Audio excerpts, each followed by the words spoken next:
نمرود بن کنعان ایک بہت ہی جابر، ستمکار اور ظالم بادشاہ تھا کہ جو بابل پر حکومت کرتا تھا۔ عہد عتیق کی شخصیتوں میں اس کا شمار ہوتا ہے۔ توریت کی روایت کے مطابق نمرود نے بابل میں ایک بہت بڑے مینارے کو بنانے کا حکم دیا تھا۔ نمرود کوش کے فرزندوں میں سے تھا کہ جو حام کا بیٹا تھا اور حام حضرت نوح علیہ السلام کا بیٹا تھا۔ نمرود اپنی حکومت، مال و دولت اور طاقت پر اتنا یقین رکھتا تھا کہ اس نے اسے غرور میں مبتلا کر دیا اور وہ خود کو خدا کہنے لگا۔ حضرت ابراہیم علیہ السلام نمرود کے دور حکومت میں دنیا میں آتے ہیں۔ حضرت ابراہیم علیہ السلام نے بہت کوشش کی کہ نمرود کو ہدایت کریں اور اس سے کہتے تھے کہ تمہاری یہ بادشاہی تمہیں خدا نے دی ہے، لیکن وہ اس بات کو نہیں مانتا تھا۔ حضرت ابراہیم علیہ السلام نے نمرود سے کہا کہ میرا خدا وہ ہے کہ جو زندہ کرتا ہے اور موت عطا کرتا ہے۔ وہ کہنے لگا کہ میں بھی نیز زندہ کر سکتا ہوں اور موت عطا کر سکتا ہوں۔ اس نے اپنی اس بات کو ثابت کرنے کے لیے کہ اس کے پاس بھی زندہ کرنے اور موت دینے کی قدرت ہے، اس نے دو لوگوں کو کہ جو زندان میں تھے حکم دیا کہ ان دونوں کو لے کر آؤ۔ دونوں کو پھانسی کی سزا ہونی تھی۔ اس میں سے ایک شخص کو معاف کر دیا اور دوسرے کو قتل کر دیا اور کہنے لگا کہ دیکھو، ایک کو میں نے زندہ رکھ کر دیا اور دوسرے کو میں نے ہلاک کر دیا۔ پھر حضرت ابراہیم علیہ السلام نے کہا کہ میرا خدا وہ ہے کہ جو سورج کو مشرق سے نکالتا ہے۔ اگر تم خود کو خدا کہتے ہو تو ایک دن سورج کو مغرب سے نکال کے دکھاؤ۔ نمرود سے کوئی جواب نہیں بن سکا، لیکن پھر بھی اس نے خدا کی وحدانیت کو قبول نہیں کیا۔ امام صادق علیہ السلام نقل کرتے ہیں کہ حضرت ابراہیم نے نمرود سے کہا کہ وہی شخص جس کو ابھی تم نے قتل کیا ہے اسے زندہ کر کے دکھاؤ، لیکن وہ نہیں کر سکا۔ محمد بن خالد امام صادق علیہ السلام سے نقل کرتے ہیں اور وہ فرماتے ہیں کہ 4 بادشاہ ایسے ہیں کہ جس نے زمین پر حکومت کی، یعنی پوری زمین پر، کہ جس میں سے 2 مومن ہیں اور 2 کافر ہیں۔ وہ 2 جو مومن ہیں وہ حضرت سلیمان علیہ السلام ہیں اور ذوالقرنین ہیں، اور وہ 2 نفر جو کافر ہیں اس میں سے ایک نمرود اور دوسرا بخت النصر تھا۔ یہ نمرود ہی تھا کہ جس نے دینار اور درہم کے سکے کو رائج کیا۔ قیامت کے دن وہ 7 افراد کہ جسے شدید عذاب دیا جائے گا، ان 7 افراد میں نمرود کا شمار بھی ہوتا ہے۔ نمرود نے حضرت ابراہیم علیہ السلام کی بات ماننے سے انکار کر دیا اور اسے جان سے مارنے کی کوشش کی۔ اس کام کے لیے اس نے لکڑیاں منگائی اور ایک بہت بڑی آگ روشن کی اور اس آگ میں حضرت ابراہیم علیہ السلام کو پھینک دیا، لیکن خدا کے حکم سے وہ آگ ٹھنڈی ہو گئی اور حضرت ابراہیم علیہ السلام کو کوئی نقصان نہیں پہنچا۔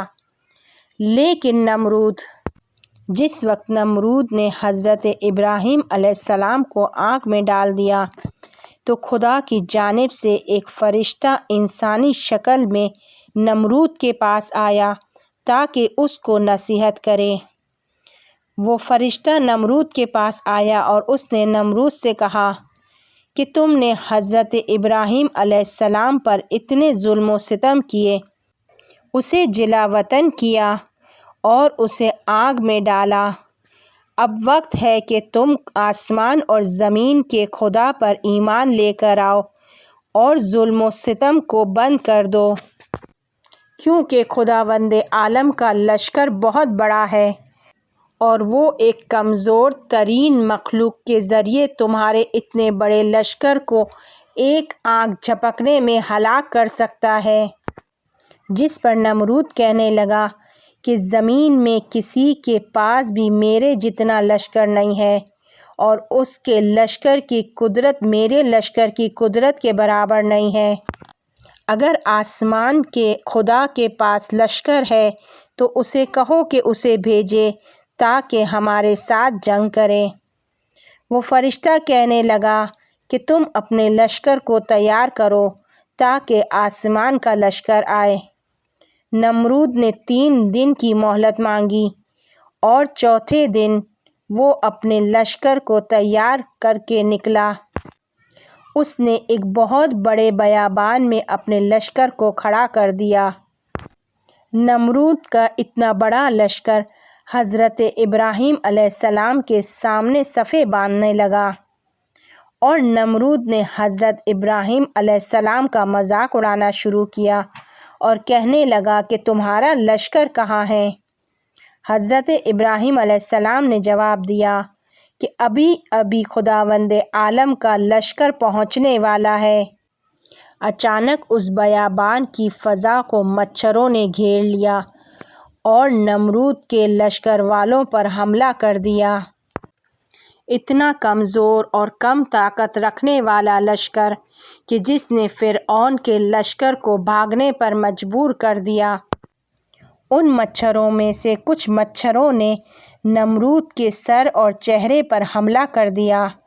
نمرود بہت زیادہ پریشان ہو گیا اور اپنے گھر واپس پلٹ کر آ گیا۔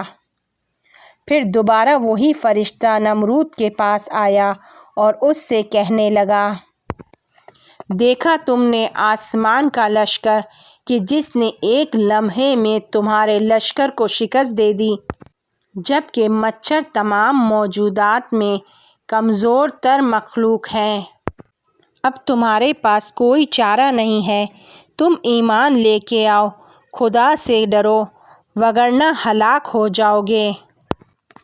اب بھی نمرود نے اس فرشتے کی بات نہیں مانی تو خداوند نے ان مچھروں میں سے سب سے چھوٹے مچھر کو حکم دیا، سب سے پہلے مچھر نے اس کے نچلے ہونٹ کو کاٹا کہ جس کی وجہ سے اس کا ہونٹ ورم کر گیا اور بڑا ہو گیا، اس میں بہت زیادہ درد ہونے لگا۔ دوسری بار اسی مچھر نے اس کے اوپر کے ہونٹ کو کاٹا، اس میں بھی ورم ہو گیا، بہت زیادہ درد ہونے لگا۔ پھر بھی نمرود ایمان نہیں لایا۔ آخر میں وہ مچھر نمرود کی ناک کے رستے سے اس کے سر میں داخل ہو گیا۔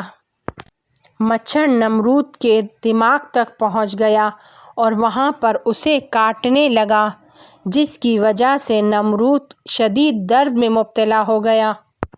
جب بھی نمرود کے سر پر کوئی بہت بھاری چیز ماری جاتی تھی تو مچھر تھوڑی دیر کے لیے اسے کاٹنا چھوڑ دیتا تھا اور اسے اس تھوڑے لمحے کے لیے درد میں آرام آ جاتا تھا۔ نمرود کے اس درد کی وجہ سے اس کے دربار میں آنے والوں کا انداز تبدیل ہو گیا۔ پہلے جب وہ نمرود کے پاس آتے تھے تو اسے سجدہ کرتے تھے، وہ ان کا بہترین عمل ہوتا تھا، لیکن اب جب سے نمرود کے سر میں مچھر چلا گیا ہے اور وہ اسے کاٹ رہا ہے تو وہ تمام لوگ کہ جو سجدہ کرتے تھے اب نمرود کے سر پر ہتھوڑے سے مارتے ہیں۔